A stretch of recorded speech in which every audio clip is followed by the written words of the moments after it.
And we're live. Hello, everyone. Welcome to another Globebusters pre-show. Today is El Cinco de Mayo, 2019.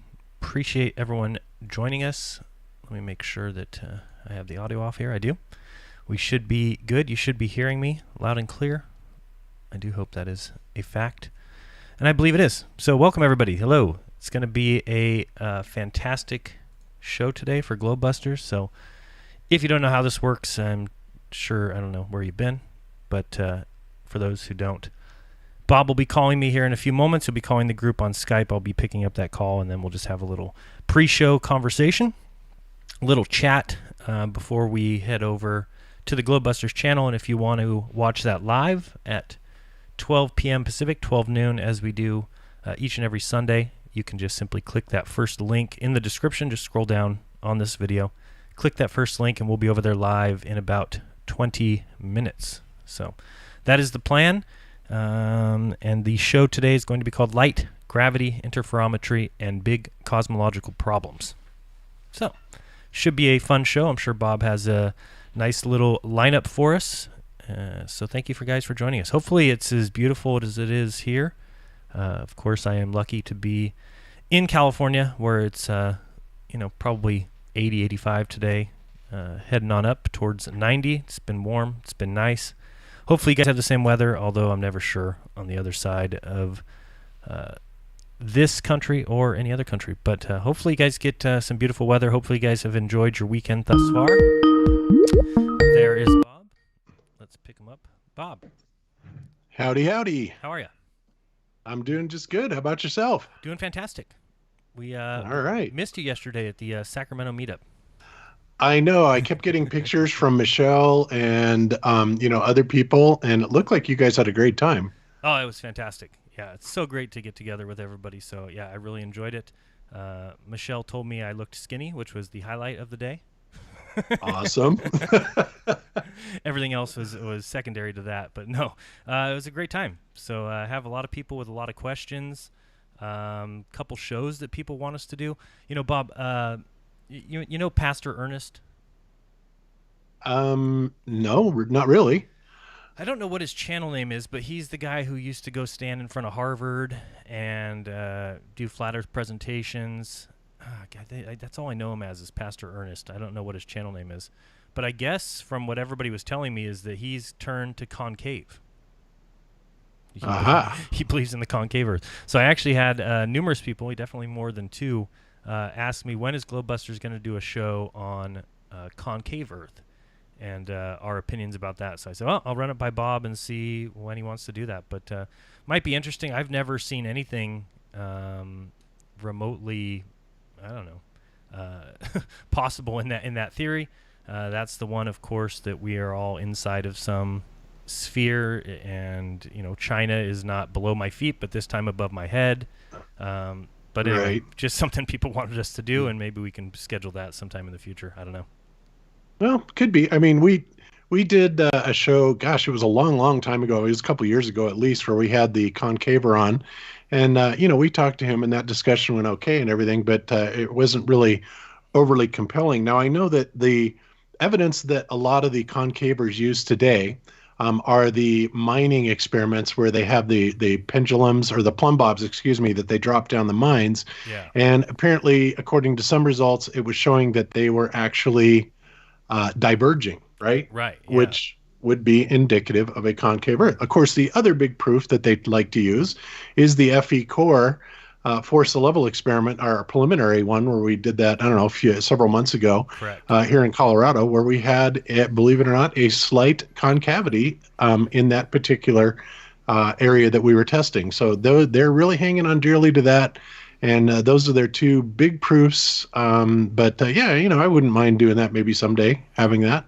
Yeah, so just something people were talking about. And then I guess there's also the experiment, the one that was tried down in Florida. I guess the original one was the guy's name Simon Teed or something like that. Remember with Cyrus Teed. Cyrus, there you go. Yes. And what was the device that they used? They had some big... it was the rectilinear There you go. Yep. experiment. There you go. Yeah. So I had a lot of people bringing that up, and they just said, "Well, if we're looking at evidence, isn't it interesting? And shouldn't we look into it?" And I said, "Okay, well, I'll run it by Bob. So that might be something that we can talk about in the future." But other than that, it was awesome to have Chris Van Mitri there. Man, every time I talk to that guy, I realize how much more I need to have him on my channel, because he was going through with me some of the facts that just tell us that the mathematics involved in you know, not, I was going to say geocentric, but not planar surveying, but what's the other one? Geodetic. Thank you, geodetic surveying. He was just saying that, the mathematics involved there tell you that it's just math. That, these guys are going out and they're doing a bunch of planar surveying, and then they punch their numbers into basically a formula to output the numbers for a sphere. And man, the more I talk to that guy, the more I'm like, I got to get you on my channel just to tell people about that, because that is that really tells you something. Yeah. Chris is amazing. Of course, we know that it is entirely a mathematical construct, because all the real, surveying is done using a differential leveling technique, which is basically measuring slope angles to different things. It's not curvature, it's slope angles. And then, of course, the mathematical construct comes into that, where they extrapolate and put it on top of a convex surface, right? Which is, pretty silly, but that's what they do. Yeah. So and then as far as Cyrus Teed, now one thing I will say about Lord Stephen Christ, in his attempts to prove it, is they attempted to redo the rectilinear experiment down in an island off of Texas or something like that, near Texas, something like that. You may remember it. Right. But he came out and he actually had the integrity to say, you know what, there's no way that this could have ever possibly worked. Cyrus Teed must not have been telling the truth or something, right? But I was blown away when he came out and actually said that about that experiment, the rectilinear experiment. But he said it was simply not possible to carry out. Is he still around, or is he back in jail talking about the Lord Stephen Christ? I think he's back in jail. I think he threatened the president again or something like that. I don't know. Not the smartest move. Yeah. No. No. So it was awesome having Chris there. There was a lot of people there. I mean, I don't know the count because so many people came and went. Some people were there for an hour. Got to see some people that I've never met before and others that I've met many times. So it was all good times. But I did meet a employee from NASA there. Believe it or not. Oh, really? Yep. Yeah. Showed me his NASA ID and everything, so that there was no question about it. And he's flat. It's just hilarious when I see these people. And of course, I don't know. He didn't really give me permission to use his name, so I won't do that. But he just really went into the facts that it's all compartmentalized, and he wanted to point out that the people who control the satellites that supposedly are flying above our heads aren't even NASA. They contract that out to a third party. So, I mean, I'm like, oh, man, it just gets so deep. But he was, basically saying that it's all compartmentalized, and that they even contract out the very satellites themselves. So he said there's just no way to know. He works in computers and says basically everything's compartmentalized here. Work on this. And he says most of the time they're just doing flight data for airlines and a lot of the math that's involved there. But he says as far as the satellites, it's very easy for him to see that if you just compartmentalize it enough, that nobody really knows, this or that, or whose hand is touching what, and it'd be very easy for them to fool the world in that way. And people all feel like they're doing their job, so there's nobody who's going to question it from the NASA perspective. And it wasn't until he started listening to our show, my show, other people's videos, other people's channels, that he decided there could definitely be an issue. So yeah. Yeah. Well, that's good. At least people on the inside are waking up. Yeah. I don't know how long it will take for more of them, but this is just one, and I'm not certainly saying that just because one person from NASA agrees with us that it means that we're right. But at least it's starting to lend credibility to the things that we've been saying. That it is possible, and a lot of people say, well, what do you think? All these scientists are lying? No, and in fact, I'm not sure if any of them are lying. It's just a matter of who's at the very top and how it's compartmentalized, and I can easily see how it could be misconstrued, and people would have no idea.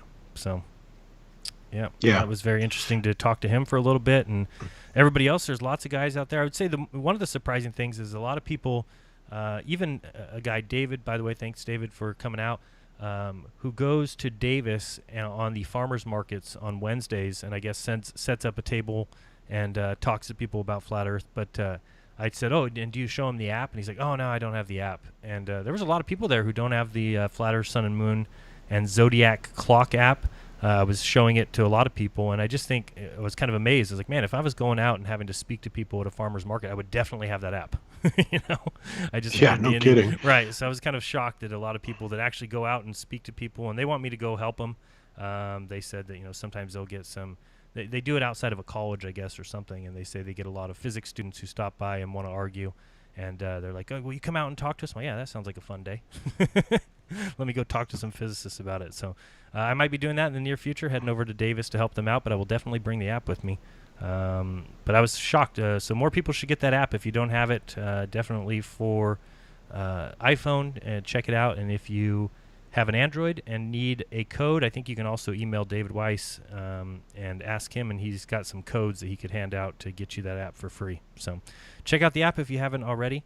Also talked to Chris a lot about the FTL experiment coming up, Bob. So do you want to touch on that, or are you going to touch on the show? Or Yeah, I'm going to touch on the show, but I can also talk about it a little bit here. Sure, sounds exciting. But yeah, that's coming up the 18th and the 19th, and I noticed that somebody in the FE Core group also put the 17th. So perhaps we are starting on the Friday night, but I'm not sure about that. But because I kind of missed yesterday's meeting, but I'll find out about that. So it may actually start on Friday night, but it's going to be a really interesting experiment, and Chris has made it considerably more comprehensive. Absolutely. And we're going to kind of talk about it today about Jay Tolan Media's gravity vector experiment. I don't know if you saw that at all or not. Did you? Yep, just watched that this morning. I thought it was awesome. Yeah, that was pretty incredible. And of course, our test would go kind of like right along with that. But you will notice that Jay Tolan Media did not get a concave gravity vector, No. Which of course would be in stark contrast to what the plumb bobs down the well showed up with. But the electric universe actually provides an explanation for that, and that's something we'll kind of be covering today also. Oh, awesome. Yeah, and then also I want to schedule, and I did see, is Eero going to be a little bit late today? Is that what I saw? Yeah, he's at the hospital with his grandmother, so he's headed to his office now, and also John is going to be a bit late because he had to work today. All right, well, me and you can run the show. Hey, we've done it before.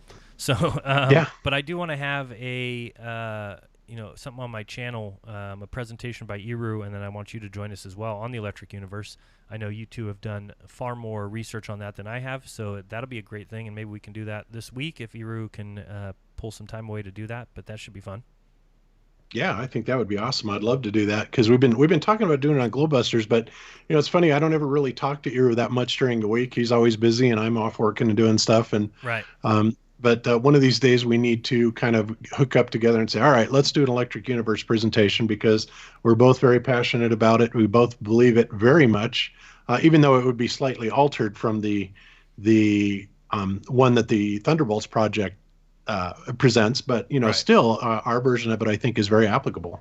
Yeah, so do I. No, so and the more I hear of it, the more I'm sold on that model. And when you get into the plasma physics and everything else, I think it's definitely something we need to cover.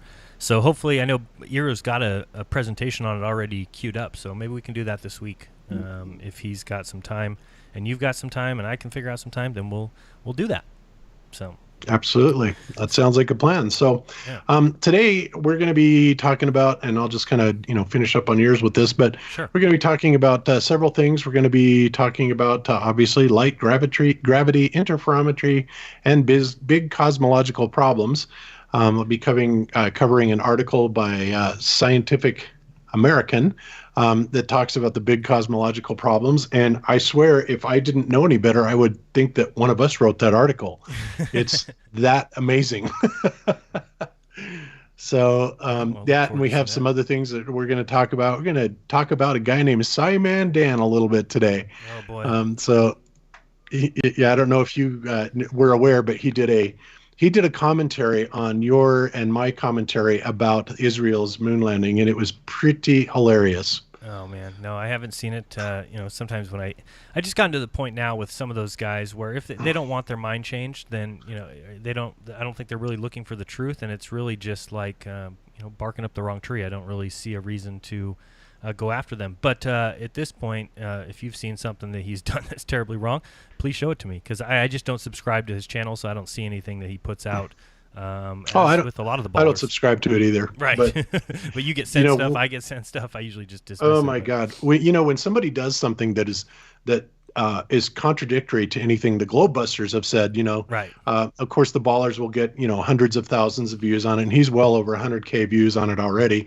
And then I will get inundated with the trolls coming in and saying, "Oh well, man, Simon Dan just really shut you up, or Professor Dave just really shut you up." And I watch it, and it's like, oh my Oh God, boy. how pathetic. So yeah, I have a few answers that I just want to make, just for the record. Yeah, and these guys are jumping from video to video and saying the exact same thing because what you just said, and we haven't talked this week, and I just saw so many comments that were word for word what you just said. They were word for word, like, "Well, how are you going to deal with the spanking that Simon Dan gave you? How are you going to, It's like, I just, it's like whatever. I just move on." That's So, it too, because and a lot of the comments are word for word from each other from different people, which is just something else that makes me realize that these are either bots, right.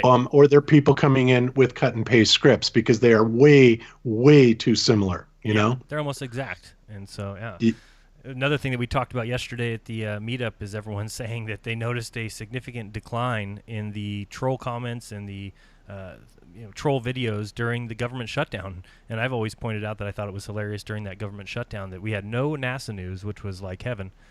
Because now, of course, they've got to be talking every day about what asteroid's going to hit us in 2029. And I saw an actual segment on NBC News. Oh, no, maybe it was CBS News, one or the other.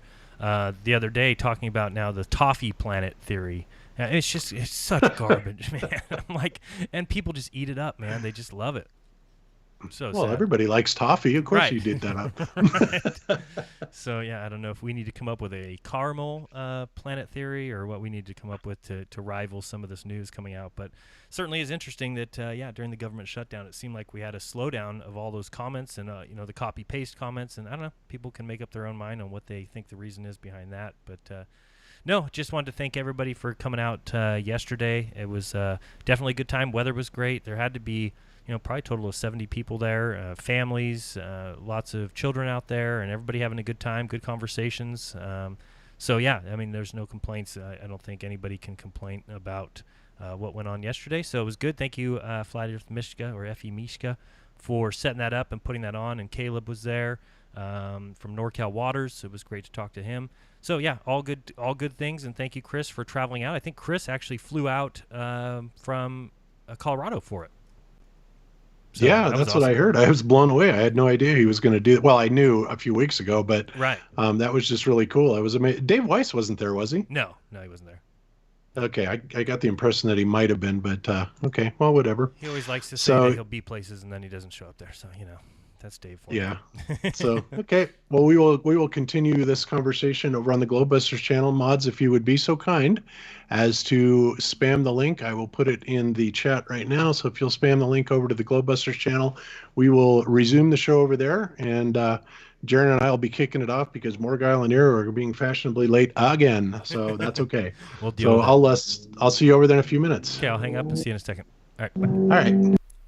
All right, everybody. Thank you guys for joining us for another short pre-show. We just do this to try and get some more viewers over there. So hopefully you click the link down below in the description. The very first link that you see will take you over to the live show, and we're there every Sunday from 12 noon until we usually do a 3 or 4 hour show. So it is jam-packed full of information. Hopefully you come on over and join us. And again, thank you everybody for showing up yesterday at the Sacramento meetup. It was a great time. Really enjoyed it. So we'll see you guys on the other side. Until then, peace.